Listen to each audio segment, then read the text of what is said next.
Yo yo yo yo yo, halo lurku semuanya. Gimana nih kabarnya lur? Semoga dalam keadaan sehat dan mood yang baik-baik aja ya lur ya. Jadi kali ini kita bakal ngelanjutin Donghua series yaitu BTTH season 5. Dan buat teman-teman yang mungkin baru gabung, Mimin saranin untuk nonton bagian sebelumnya dulu. Linknya ada di deskripsi. So, sebelum kita lanjut, bolehlah ya untuk di subscribe tipis-tipis agar kalian tidak ketinggalan video-video berikutnya.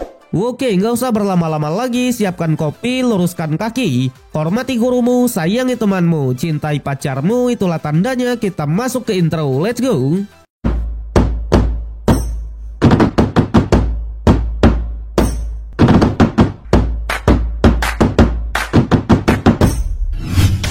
Oke lur, mengingat sedikit dari episode kemarin, peperangan antara Aliansian melawan sekte Dark Lion akhirnya pecah juga.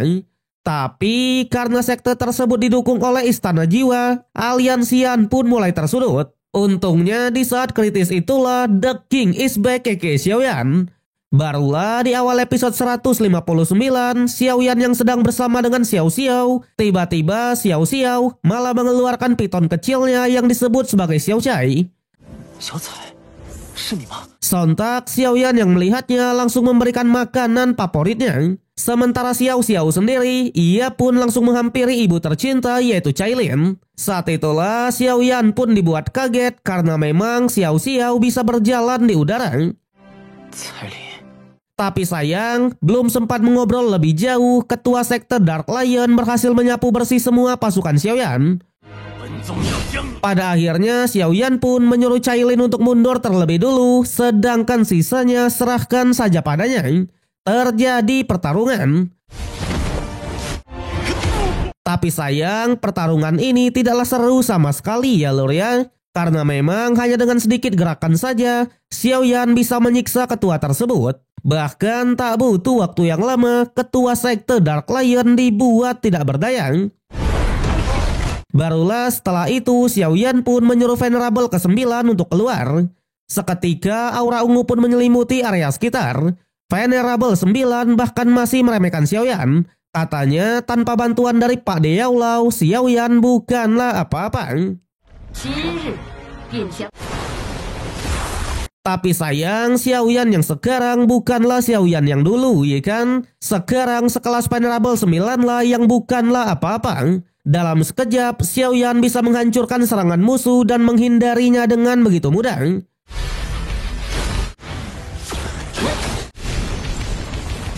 Namun meskipun begitu, pertarungan masih cukuplah seru. Jual beli serangan tetap terjadi, tapi tentunya langsung didominasi oleh King Xiaoyan. Kali ini Xiaoyan lah yang bahkan menghina balik. Setelah setengah tahun berlalu, Venerable 9 ternyata tak ada perkembangan sama sekali. Statement itu membuatnya pun semakin marah dan akhirnya mengeluarkan jurus terkuatnya.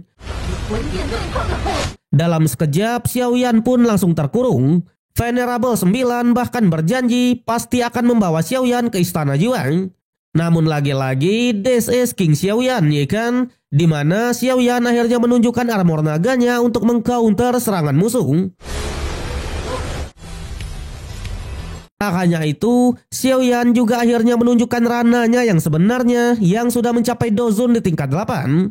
Pada akhirnya, Venerable 9 yang awalnya sangat arogan, kali ini dialah yang memutuskan untuk melarikan diri. Tapi sayang, Xiaoyan tak mau melepaskannya begitu saja. Ia pun langsung mengeluarkan teknik warisan Doseng, tapak penciptaan langit. Dalam sekejap, Venerable 9 yang niatnya melarikan diri langsung tersedot ke dalam sana. Awalnya Venerable 9 masih mencoba untuk melawan. Namun sayang, daya hisap dari teknik itu benar-benar sangatlah kuat. Bahkan meskipun ia sudah memutus satu lengannya untuk melarikan diri, portal tersebut tetap menyedotnya masuk ke dalam. Pada akhirnya, di tengah kepanikan itu, Venerable 9 langsung meminta bantuan dari Venerable yang keempat. Saat itulah, langit pun langsung berubah menjadi merah dan muncullah seekor naga yang besar. Tapi bukannya membantu Venerable 9 terlebih dulu, sosok tersebut malah dengan sengaja mengorbankan Venerable 9 agar bisa menyerang Xiaoyan. Alhasil meskipun Venerable 9 harus meninggoy, Xiaoyan juga harus tertelan oleh naga tersebut ya lur ya. Hal itu membuat semua pun sangatlah panik. Tapi tenang, Xiaoyan datang ke sini bukan tanpa kekuatan sama sekali. Seketika ia pun masih bisa meloloskan diri dan menghancurkan naga tersebut. Bahkan Xiaoyan langsung menyuruh musuhnya untuk segera keluar. Pasukan Xiaoyan yang melihatnya langsung menebak kalau ini adalah Venerable Suhe, salah satu master yang sudah di Ranah Dozun tingkat 9 dan tinggal selangkah lagi untuk mencapai ke Ranah Dozun. Tapi di sana Suhe bilang kalau itu adalah nama masa lalunya. Namanya yang sekarang adalah Venerable keempat dari Istana Jiwa, atau bisa disebut juga Heavenly Venerable Suhe. Di sana Suhe hanya bilang Venerable 9 rela mengorbankan nyawanya demi Istana Jiwa. Namun baginya yang layak diperjuangkan adalah mereka yang memiliki darah yang segar. Saat itulah sekte Dark Lion yang awalnya sudah pasrah seketika mulai semangat lagi. Mereka bahkan langsung mengagung-agungkannya. Sayangnya sikap antusias itu malah dibalas dengan tindakan keji. Bukannya membantu, Suhe malah menyerap darah dari mereka semua. Hal itu membuat ketua Dark Lion pun sangatlah kesal. Tapi sayang ketika dirinya protes, ketua tersebut juga dihabisi oleh Suhe. Sontak melihat musuh yang kali ini nggaklah main-main, apalagi sudah rela mengorbankan rekan sendiri, Xiaoyan pun menyuruh mereka semua untuk segera mundur. Namun di saat itu jugalah Suhe langsung menyerang Xiaoyan dengan tekanan darah miliknya. Xiaoyan yang memang belum siap langsung terkejut bukan main setelah menerima tekanan mematikan itu. Pada akhirnya mau tak mau Xiaoyan akhirnya menunjukkan tanda dari klan Xiao agar bisa memberikan perlawanan. Melihat tanda dari klan Xiao, Suhe pun juga sangatlah kaget. Nyatanya klan Xiao yang sudah terpuruk tanpa disangka masih bisa melahirkan seorang jenius seperti Xiaoyan. Alhasil ia pun bertekad pasti akan membunuh Xiaoyan dan memberantas klan Xiao sampai ke akar-akarnya. Saat itulah Suhe pun mulai bermain licik. Ia langsung menyerap darah dari seluruh pasukan Xiaoyan guna memprovokasinya. Sontak Xiaoyan yang terpancing emosi langsung menyerangnya membabi buta. Terjadi pertarungan. Bahkan melihat semua teman-temannya sudah tertekan, Xiaoyan akhirnya mengeluarkan berbagai jurus andalan. Salah satunya adalah piringan api 5 cakram. Tapi jelas Suhe juga tak tinggal diam. Dengan cepat ia pun membalasnya dengan teknik telapak iblis langitnya. Tanpa diduga teknik Xiaoyan lah yang dihancurkan, membuat Suhe pun benar-benar tertawa lepas.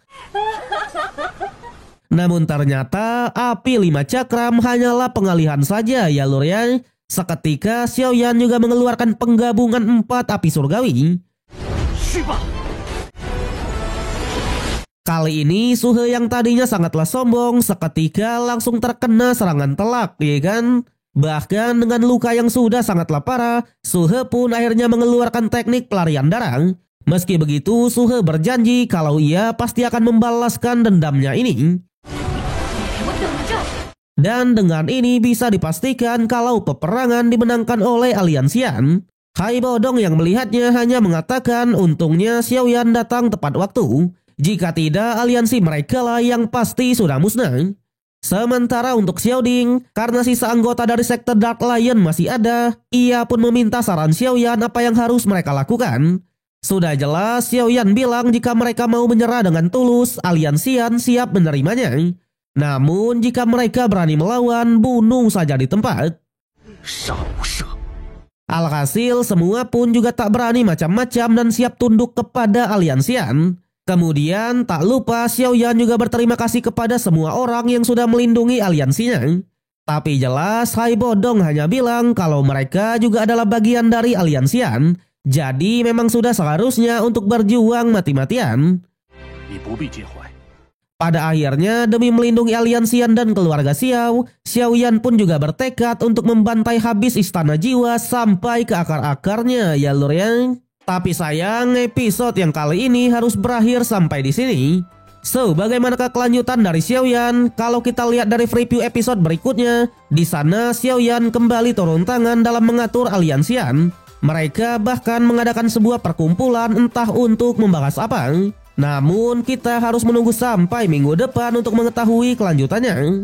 So, kalau kalian suka dengan konten ini, jangan lupa kasih jempolnya, kasih hype-nya, subscribe biar nggak ketinggalan update, dan share ke berbagai platform untuk memajukan channel tercinta ini ya lur ya. Gua Rian pamit undur diri, sampai jumpa di konten berikutnya. Zeh.